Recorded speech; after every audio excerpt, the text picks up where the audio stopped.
For the past 70 years, the American population, as well as the rest of the world, has been anticipating some kind of official disclosure, revealing the reality of flying saucers and extraterrestrials. Anticipation that our high-level military or government representatives would finally share a forthright explanation of this persistent phenomenon once and for all. Even MUFON, the National Civilian UFO Research Organization, despite a vast UFO report database gathered since 1969, still offers no definitive analysis explaining this enigma. Assuming there is some kind of substantial reality to UFOs, it would appear government policy towards this issue remains unchanged in 70 years. Wilbert Smith, head of Canadian UFO studies between 1950 and 1962, filed a top-secret Canadian government memorandum on November 21, 1950 that stated, "The matter is the most highly classified subject in the United States government, rating even higher than the H-bomb. Flying saucers exist. Their modus operandi is unknown, but concentrated effort is being made by a small group headed by Dr. Vannevar Bush, head of President Truman's National Science Foundation." Given that UFOs are a legitimate reality, it would seem that over those 70 years, since the notorious Roswell UFO crash in New Mexico, government agencies have meticulously gathered and sequestered every scrap of definitive evidence of that reality, as well as doctored historical records to maintain absolute control over the public perception of this mystery. Control so comprehensive as to accommodate whatever kind of expedient cover-up spin preservation of governmental authority might require. Obviously, controlled machines of unknown origin flying in our skies would present an unavoidable national defense issue, regardless if they originated from outer space or from advanced German war technologies. Such unknowns posed a potential military threat that required immediate top-secret, top-priority research efforts to investigate, emulate, and if possible, surpass the flight performance of such exotic aircraft. But that was 70 years ago. Are we to assume that our nation still faces an imminent UFO threat so dire that even today its disclosure would be devastating? That in 70 years we still have not engineered adequate means of protection? Or is it that those exotic flying saucer propulsion technologies have been mastered, but to protect the global economic status quo, such mastery must remain secret? As well, over the last 70 years, given the increasingly diabolical imperialist behavior of our own military-industrial complex, it would seem ultimate disclosure, rather than a presidential pronouncement or friendly alien visitation, will more likely be the national security state's own secret space armada descending from the skies to impose global martial law. Absurd, you say? Well, let's roll the clock back 70 years and see how Hollywood has likely been preparing us for just such an eventuality.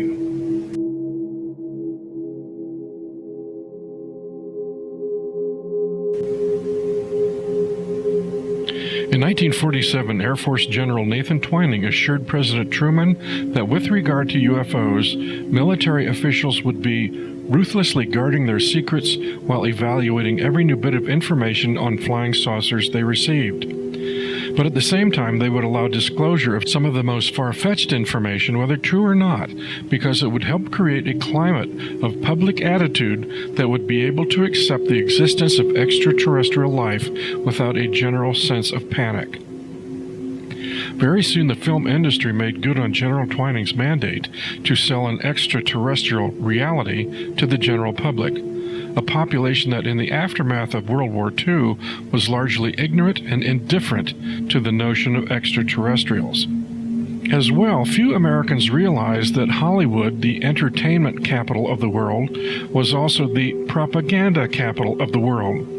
In fact, nestled in the Hollywood Hills was a secret motion picture studio built in 1941 located in Laurel Canyon called the Lookout Mountain Laboratory.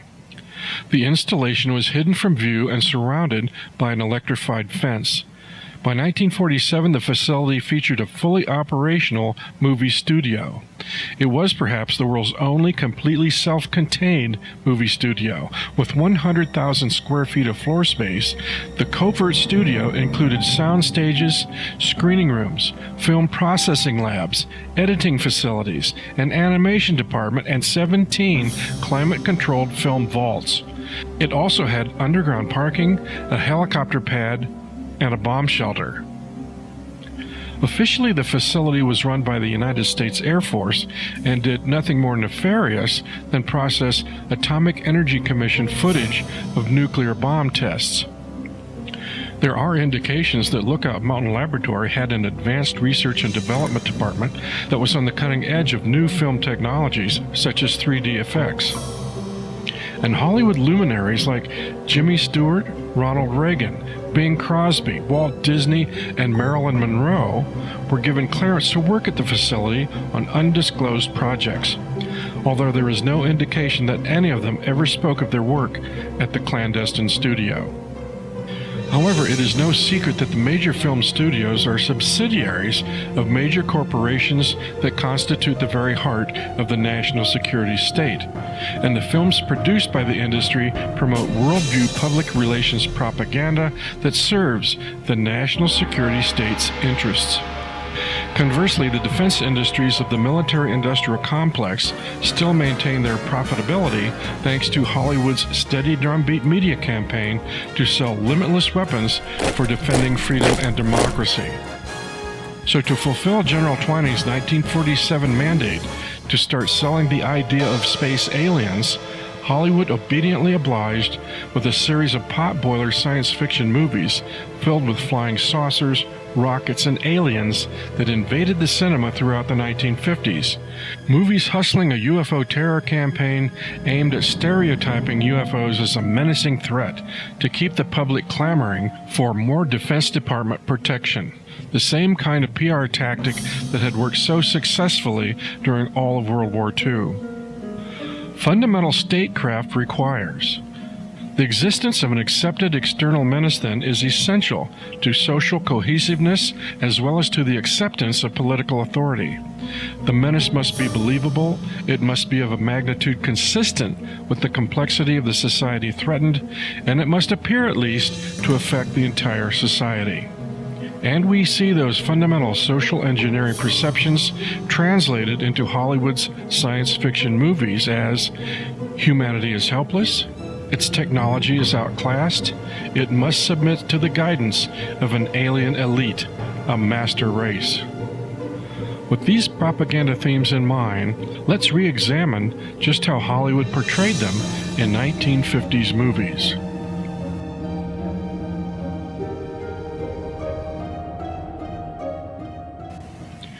In 1951, 20th Century Fox introduced The Day the Earth Stood Still with their promotion tagline, "They came 250 million miles out of space to hold the world spellbound with new and startling powers from another planet." The scenario tells of an alien named Klaatu who, with his mighty silver robot named Gort, land their spacecraft in Washington, D.C., bringing a dire message to all nations of planet Earth, an ultimatum that the nations of the world must accept peace or be destroyed as a potential menace to other civilizations in space.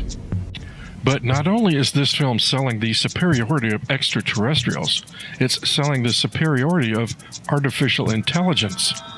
As early as 1951, Hollywood was showcasing the singularity, the point in time when artificial intelligence surpasses human intellect, and in this case, the point when inferior humanity must submit to police state rule by superior extraterrestrial AI.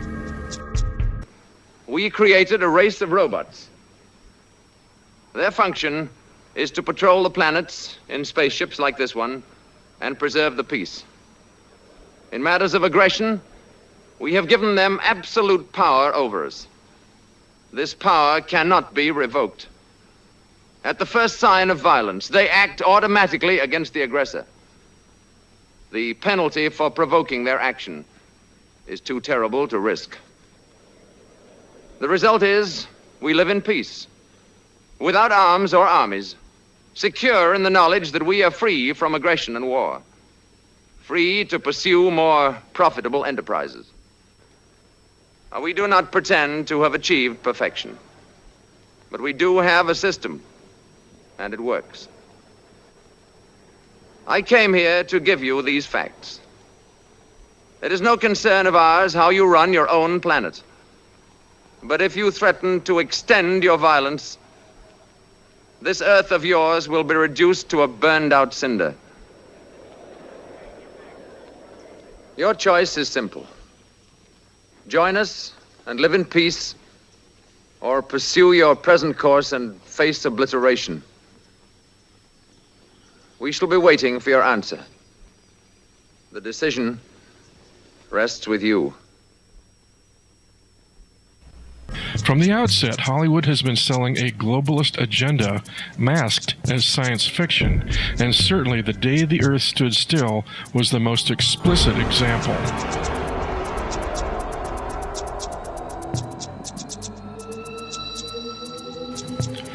Hollywood's early science fiction productions were low-budget, black-and-white quickies that got by with minimal special effects, just enough to hook the imagination of an audience. So, lacking lavish computer graphics animation, 50s screenwriters often relied on the theatrical device of subjecting the story's main characters to alien mind control to carry the plot. And we see this convenient theatrical zombie gimmick used in numerous science fiction films. Case in point was 1953's 3D spectacle, It Came from Outer Space. Coming right out of the movie screen, a blazing spherical spaceship crashes in the Arizona desert, leaving sole witness amateur astronomer John Putnam struggling to convince the parochial population it was not a meteor.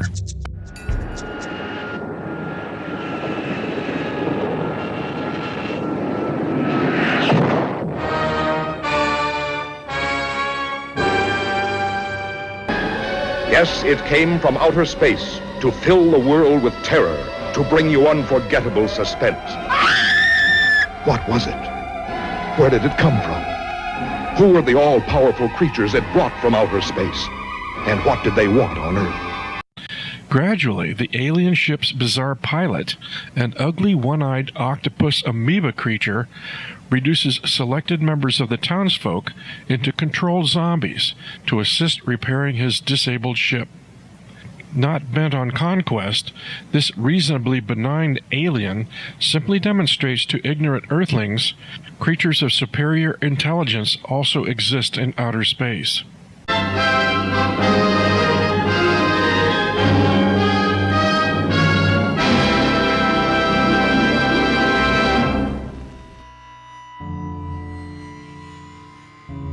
Thanks to Paramount Pictures, Hollywood's first retelling of H.G. Wells' classic novel about alien marauders from Mars earned respectable cinema attention in 1953 with a Technicolor rendition featuring the contemporary setting of Southern California and Martian machines stylishly designed like flying saucers rather than striding tripods. But true to Wells' original story, these aliens ravage helpless Earth humanity with superior weapons, totally impervious to the most sophisticated Earth defenses, even the atomic bomb. In the end, only the divine intervention of a viral infection defeats these ruthless alien invaders.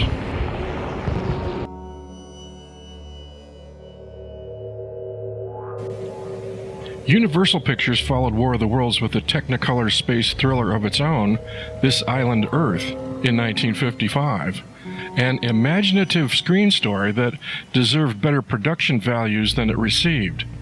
This epic once again featured technically superior, human-looking aliens covertly living among Earth humans and recruiting the best Earth scientists for advanced nuclear engineering projects intended to rescue their besieged alien world far out in space.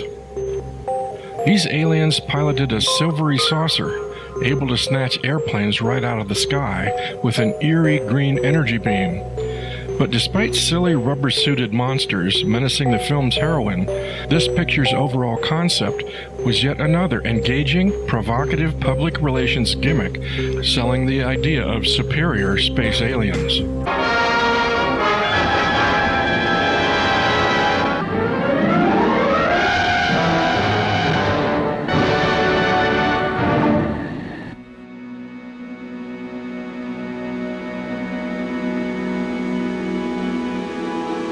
Multiple flying saucers steal the show with Columbia Pictures' Earth versus the Flying Saucers and its standard fare of marauders from space.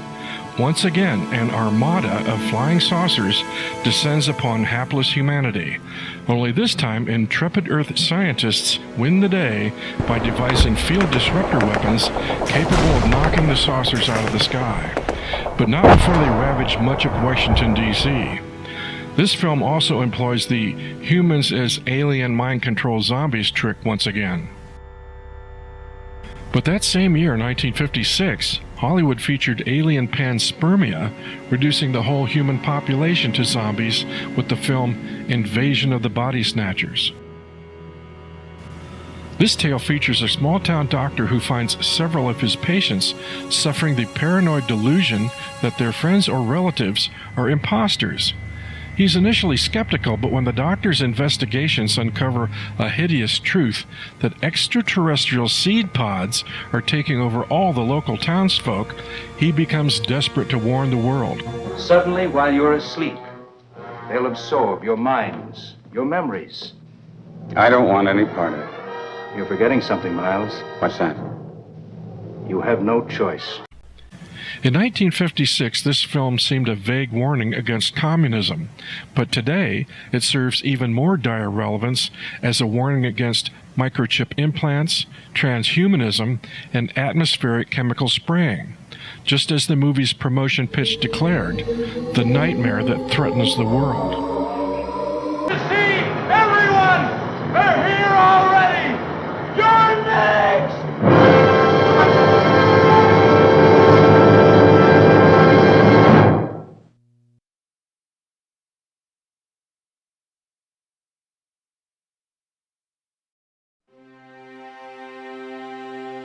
By 1956, science fiction films were becoming better financed and more sophisticated. A truly extraordinary film for its day was MGM's Technicolor CinemaScope extravaganza, Forbidden Planet, a space epic that foreshadowed America's own weaponization of space with a subtle preview of anti-gravity technology. Scientific discussion of anti-gravity propulsion during the 1950s suggested that revolutionary breakthroughs in this research were imminent. And in this film we see Earth humans, rather than aliens, piloting flying saucers across the galaxy. In fact, the military space fleet protocols we see portrayed in Forbidden Planet 10 years later would be adapted to Gene Roddenberry's Star Trek Federation Space Fleet. More of a psychological thriller, Forbidden Planet's storyline follows Space Fleet Commander J.J. Abrams and his crew, who were sent to investigate mysterious silence from a scientific expedition to distant planet Altair 4, where he finds only two survivors, Dr. Morbius and his daughter Altera.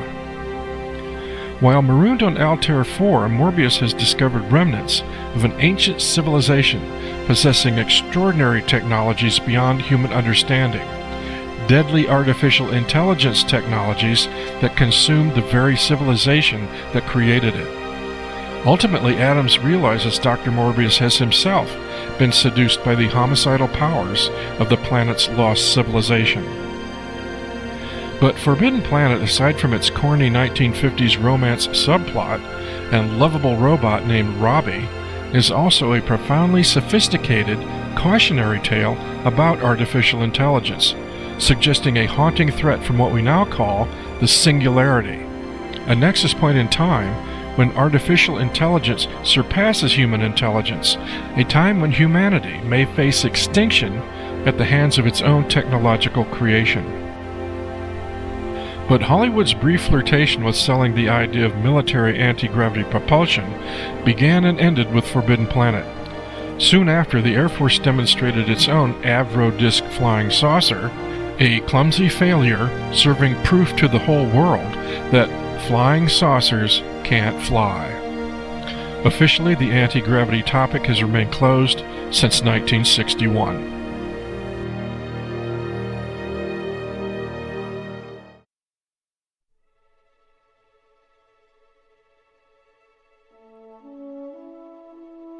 In 2001, engaged abstract metaphysical speculation about the nature of man's spiritual destiny. Kubrick's 2001.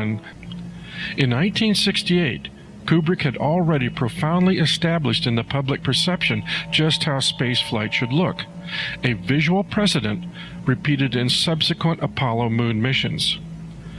So, of course, according to virulent conspiracy theory research, Kubrick is credited with secretly filming NASA's Apollo landings on a Hollywood soundstage.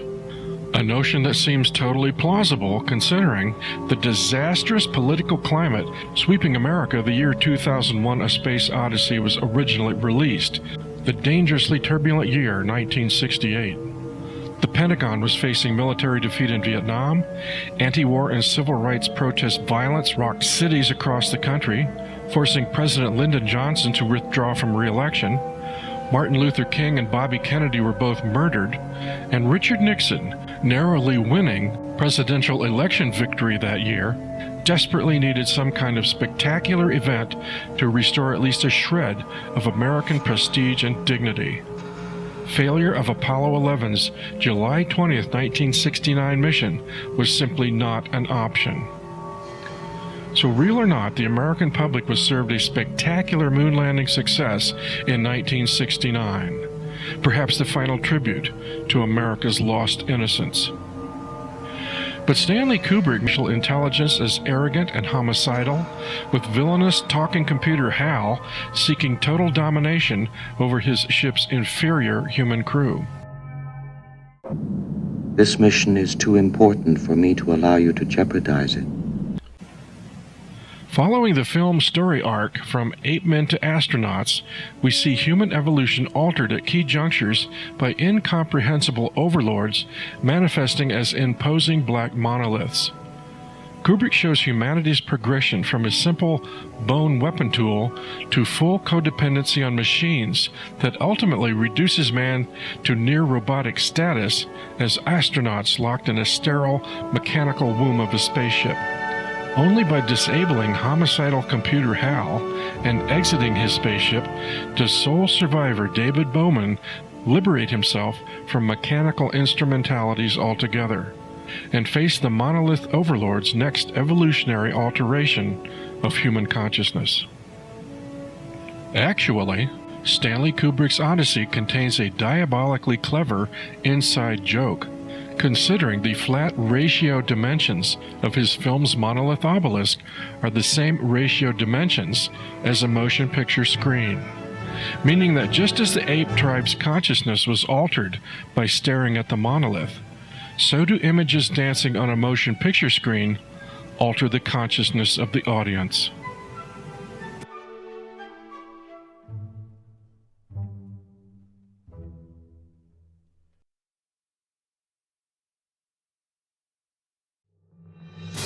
Nearly a decade after 2001: A Space Odyssey, filmmaker Steven Spielberg offered yet another quantum leap in science fiction films with his classic production, Close Encounters of the Third Kind.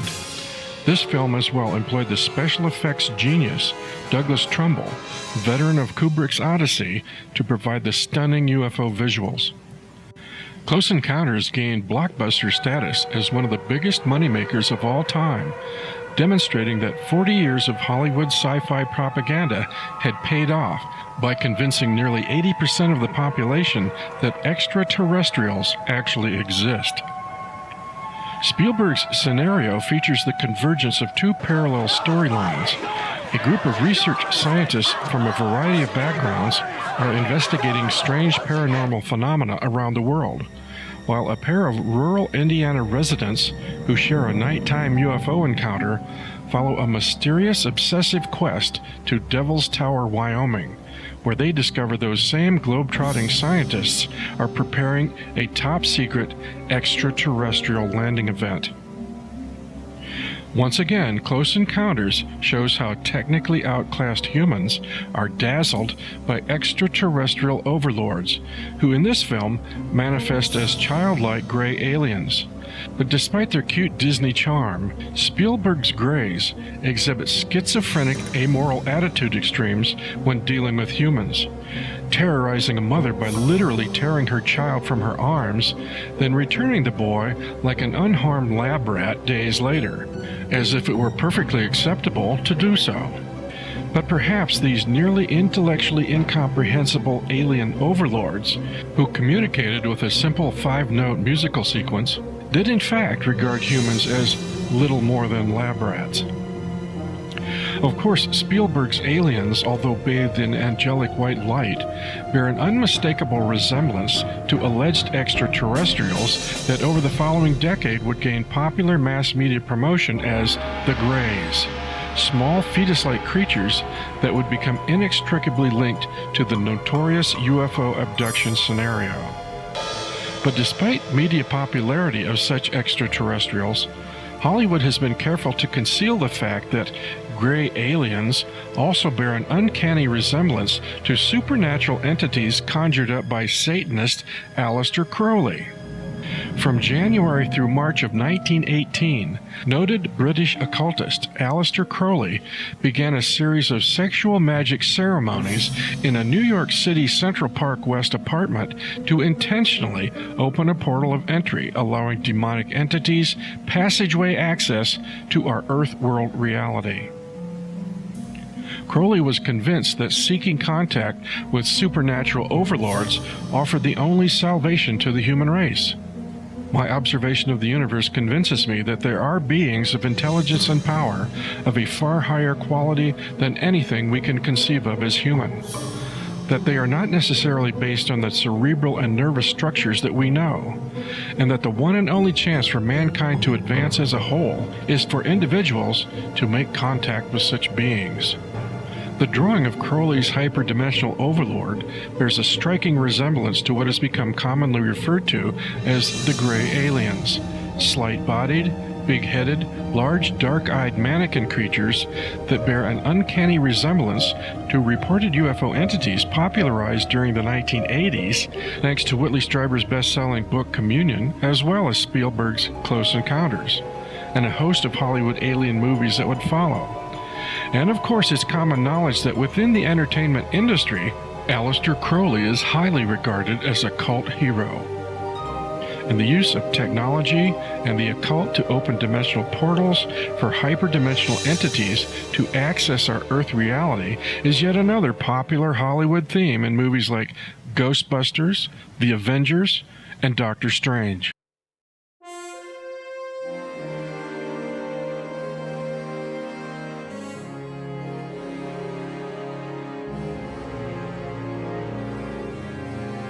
By now, it should seem obvious that after 70 years, expecting some kind of legitimate disclosure regarding UFOs and extraterrestrials from national government sources is absurd. Since 1947, the federal government is a political entity whose power has been eclipsed by the private corporate interests of the national security state.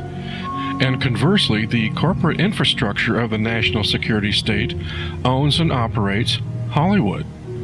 With this in mind, it may be quite possible that Hollywood insiders access more classified secrets than Washington. The official Obama White House response to the alien question was, "The United States government has no evidence that any life exists outside our planet, or that an extraterrestrial presence has contacted any member of the human race. In addition, there is no credible information to suggest that any evidence is being hidden from the public's eye." Certainly a definitive disclaimer, but then any president would only reveal as much as his intelligence agency advisors would allow. Skunkworks aerospace engineer, the late Ben Rich, stated, "We already have the means to travel among the stars, but these technologies are locked up in black projects, and it would take an act of God to ever get them out to benefit humanity." So while ardent UFO researchers have been impotently dithering and sputtering about flying saucers and aliens for 70 years, it seems quite likely, as Ben Rich implied, that these topics have been clever distractions from top-secret defense projects the whole time. And more recently, while UFO researchers and whistleblowers like Gary McKinnon have been obsessing over an alleged secret space program, once again, Hollywood has been explicitly disclosing the means and motives of space weaponization for all to see. Why waste idle banter speculating about a secret space program when you can go to the theater and learn all about it? Marvel Studios, a Disney Viacom corporate entity, in 2014 premiered its second installment to the Captain America movie series, Captain America the Winter Soldier, as a full-fledged infomercial for the Deep State's secret space program. Traditionally, Hollywood serves as the town crier for the national security state to publicly showcase its one world order ambitions, and Captain America the Winter Soldier is no exception. Despite this film's tediously overwrought action scenes, it does graphically reveal the overall plan of a technocratic elite to create an enslaved, biologically retarded mass population under the dominance of an artificial intelligence grid.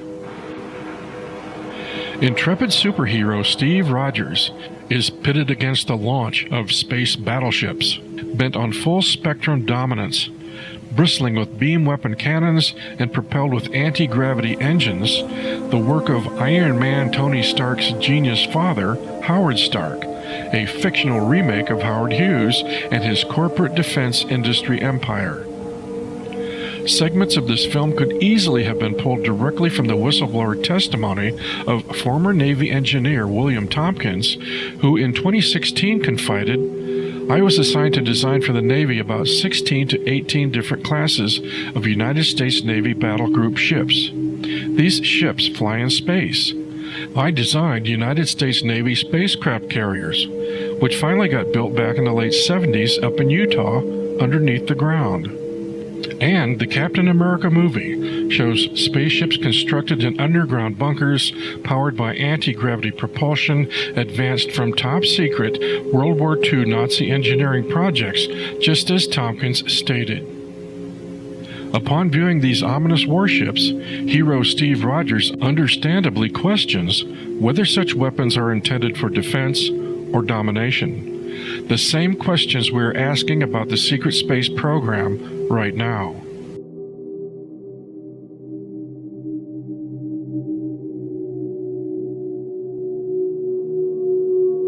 Researcher-author Jay Dyer, in his brilliant book Esoteric Hollywood, offers a dynamic analysis of the political, historic, and esoteric social impact of Hollywood film productions. He states that in all of Hollywood's major releases, the establishment is conveying and encoding real-world politics and black-budget agendas in a profound way. With regard to the issue of UFOs and extraterrestrials, Dyer further states, "From my research, the alien mythos is a completely manufactured psyop phenomenon, used for several purposes, including as a cover for drug running, secret technology, and in the long run, as a possible scenario for mass manipulation. The ability to program mass populations to believe entirely false ideologies is the very nature of all historic statecraft." From his film history research, Dyer concludes the space alien mythos was an expedient cover for advancing secret post-World War II aerospace technologies specifically targeted for weaponizing space. And Hollywood's role has been indispensable in manufacturing that space aliens diversion.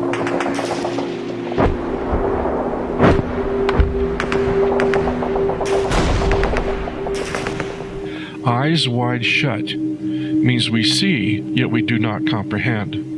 From the outset, Hollywood has been selling a globalist agenda masked as science fiction, and the totalitarian police state prophesized in The Day the Earth Stood Still may well come to be enforced not by aliens, but by our own secret space fleet.